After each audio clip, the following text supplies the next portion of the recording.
E aí pessoal, tudo bem? Professor Giovanni aqui e hoje vamos estudar aí a zoologia, falando do filo dos artrópodes. Nessa aula vamos falar dos insetos. Então, quem são os artrópodes? Vamos dar uma olhada, né? Os artrópodes você tem os insetos, os aracnídeos, os crustáceos, aí tem lá os quilópodos, que são, né? Ali você tem quando se fala assim, quilópodos, as lacraias, e os diplópodos, que são os piolhos de cobra. Então pense assim, quando você vê uma lacraia, que lacraia, né? Então quilópodos são as lacraias, diplópodos são os piolhos de cobra. Então esses são os artrópodes. Vamos dar uma olhada nas características gerais, e aí nessa aula a gente vai aprofundar ali nos insetos, para a gente começar o estudo dos artrópodes. Características gerais dos artrópodes. A gente vê muito, né, quando traduz a palavra artrópodes, o artrópodos, podos significa patas, artroarticuladas.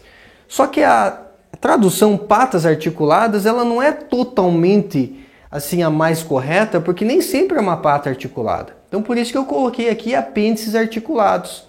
Você vai ver na sequência que às vezes pode ser uma estrutura copulatória articulada, pode ser uma antena sensorial articulada. Então, por isso eu prefiro usar a palavra apêndice articulados, certo? Metameria. Metameria significa segmentação corporal.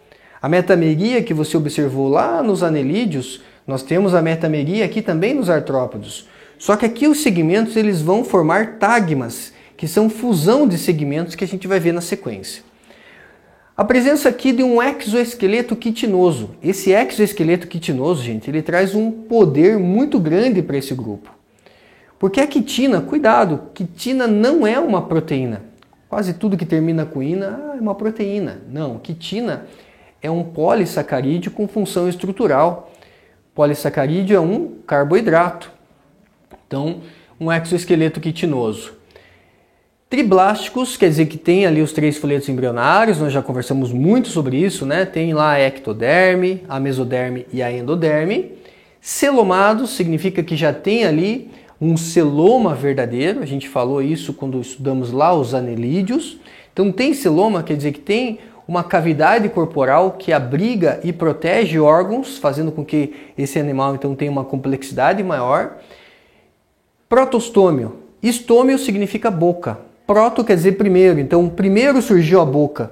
Então esse animal no desenvolvimento embrionário dele, você tem lá o quê? A primeira abertura que surge no corpo do animal, dá origem ali à boca. Então por isso ele é protostômio.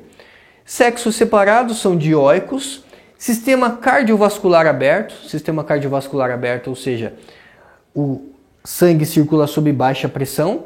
Você viu que quando o sangue circula sob baixa pressão, o animal ele tem um movimento ali, né? Reduzido. Não acontece aqui nos artrópodes porque o sistema respiratório aqui ele é independente do sistema cardiovascular. Se o sistema respiratório é independente do sistema cardiovascular, o oxigênio ele vai chegar diretamente até os tecidos sem depender do sangue. Por isso a agilidade desses animais aqui, mesmo tendo o sistema cardiovascular aberto. Simetria bilateral, então essa é uma característica que a gente já vem falando, né? Presença ali da cefalização, tem uma cabeça, você tem então uma simetria bilateral. Você consegue traçar um eixo ali dividindo o corpo desse animal em 2 partes simétricas. E sistema nervoso ganglionar do tipo ventral. Muitos invertebrados apresentam o sistema ganglionar, que são gânglios, e ventral, na parte ventral do corpo. Então essas são características gerais de todos os artrópodes. Aí você tem então os apêndices articulados. Olha só, apêndices articulados como uma pata corredora de um inseto, uma pata nadadora de um siri. O siri é diferente inclusive do caranguejo porque as patas, as últimas patas, são esmagadas, funcionando ali como um remo, né? Já que o siri, você encontra ele ali na água, enquanto o caranguejo você encontra ali na areia. Muitas vezes a gente vê, né, uma pessoa na areia e fala, ali o siri. Quando você vê na areia, é um caranguejo, né? O siri está lá na água porque ele tem ali as últimas patas, inclusive até que serve como um remo, porque ele vive ali na água. Antena sensorial, também é um apêndice articulado, e o órgão copulador ali do macho da aranha, um apêndice articulado.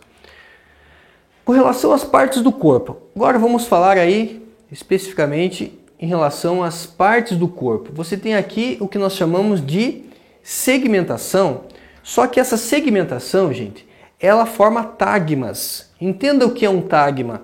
Um tagma é uma fusão de segmentos. Então anota, por gentileza, que a tagmatização ou os tagmas são fusão de segmentos. Então, temos, por exemplo, nos insetos, 3 tagmas: cabeça, tórax e abdômen.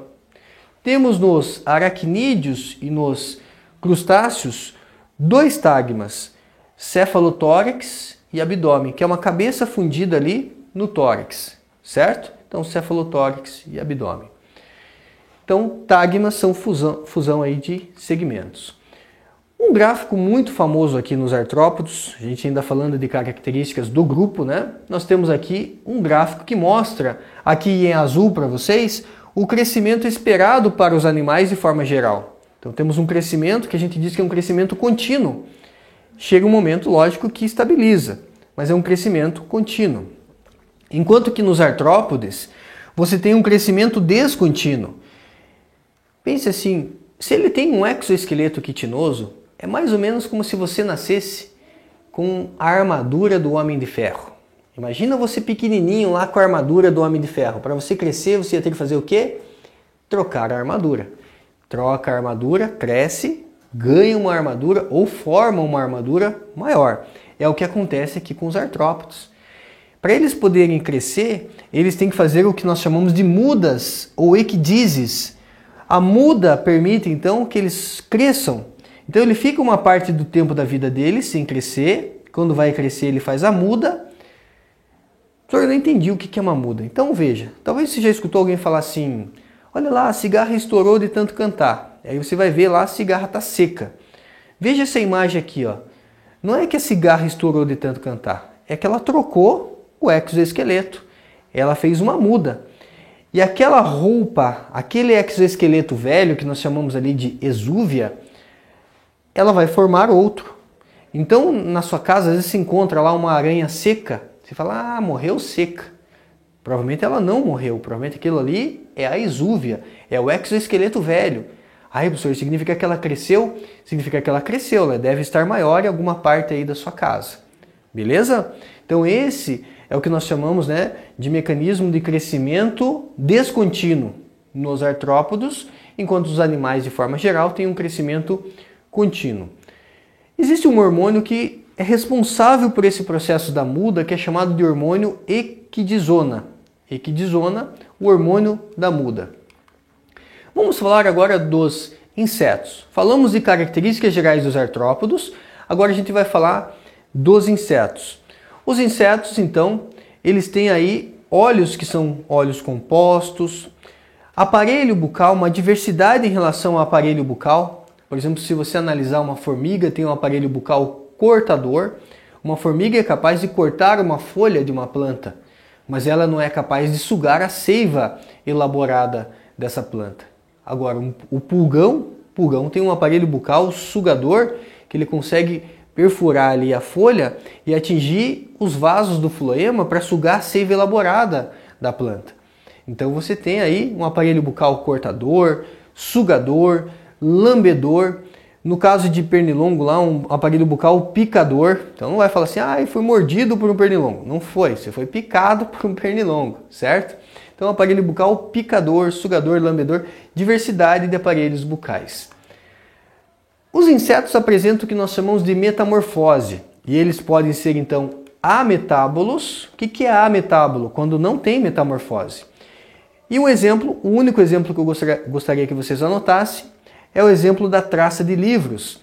Perceba que a estrutura corporal da traça de livros é a mesma, muda só o tamanho. Então, uma traça de livro jovem em relação a uma traça de livro adulta, a estrutura corporal é exatamente idêntica. Só muda o tamanho. Então, uma traça de livro não sofre metamorfose. Agora, se você analisar um gafanhoto, você vai ver que um gafanhoto, um grilo, eles têm uma metamorfose que a gente chama de hemimetabolia, uma metamorfose incompleta. Professor, mas o jovem é parecido com o adulto também. Mas o jovem, veja que ele não tem asa. Então, em relação ao adulto, ele tem algumas diferenças. questão da maturidade sexual, presença das asas principalmente, então a gente chama de ninfa. A ninfa seria o jovem. O adulto, a gente usa a palavra imago. Ah, professor, o que é imago? É o adulto. Então, hemimetabolia, aí nos gafanhotos, nos grilos, hemimetábolos. E o mais comum aqui é uma metamorfose completa. O prefixo ólogo significa total, ou seja, metamorfose completa. Quer dizer que ele tem todas as fases. Você tem ali a fase de ovo, larva, aí tem uma fase que você conhece como casulo, só que aqui a gente chama de pupa ou crisálida. Pupa ou crisálida e vem o imago ou adulto. Então, por exemplo, moscas, você vai ter aqui a famosa borboleta, né? Passa por essa metamorfose completa, holometabolia. Então, os insetos sofrem metamorfose, importante, né? Na sua maioria, com exceção aqui as traças de livros, que são ametábolos. Vamos falar agora da circulação. A gente falou muito de circulação aberta, circulação fechada. Pois bem, dá uma olhada só. A circulação dos artrópodos é uma circulação aberta, né? De modo geral aqui, você vai ter uma circulação aberta ou lacunar. Então, filo dos moluscos, moluscos não cefalópodes, né? Filo aqui dos artrópodos, a circulação é aberta. Só que molusco tem movimentação lenta, porque lá o sistema respiratório depende do sistema circulatório. Aqui nos insetos, o sistema circulatório e o sistema respiratório eles são independentes. O oxigênio não vai necessitar aqui do sangue para ser transportado. Então o sistema circulatório aberto quer dizer que vai acontecer ali uma lacuna onde o sangue acaba extravasando, fazendo com que a pressão acabe ficando menor. E já a relação aqui de uma circulação fechada, você tem anelídeos, os cordados e os cefalópodes, os moluscos cefalópodes como polvo e lula, você tem uma circulação do tipo fechada. Na sequência, vamos então entender como que é a respiração. Se a respiração independe do sistema circulatório, a respiração dos insetos é uma respiração traqueal. Os insetos eles apresentam estruturas chamadas de espiráculos. Através do espiráculo, o ar entra e vai seguir através de dutos que são chamados de traqueias. Então entra pelo espiráculo, que fica ali na lateral do corpo, e vai seguir pelas traqueias. Essas traqueias vão ramificando e veja que o oxigênio ele chega diretamente nos tecidos.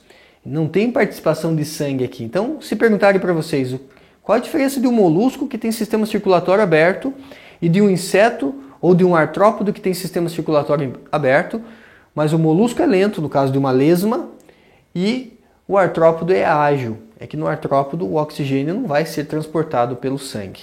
Sistema circulatório independente. Aqui a respiração é traqueal. Nós temos então aqui uma respiração traqueal nos insetos.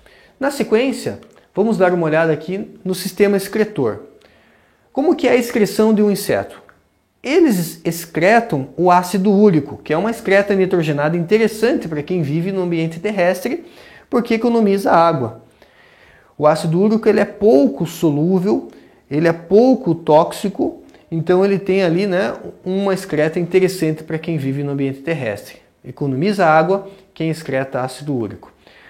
A excreção acontece aqui através de túbulos de Malpighi. Então, túbulos de Malpighi é a estrutura excretora que você encontra aqui nos insetos. Beleza, gente? Nós vimos nessa aula então as características dos artrópodos de modo geral e falamos dos insetos. Na sequência vamos falar dos aracnídeos, dos crustáceos e dos quilópodos e diplópodos. Show?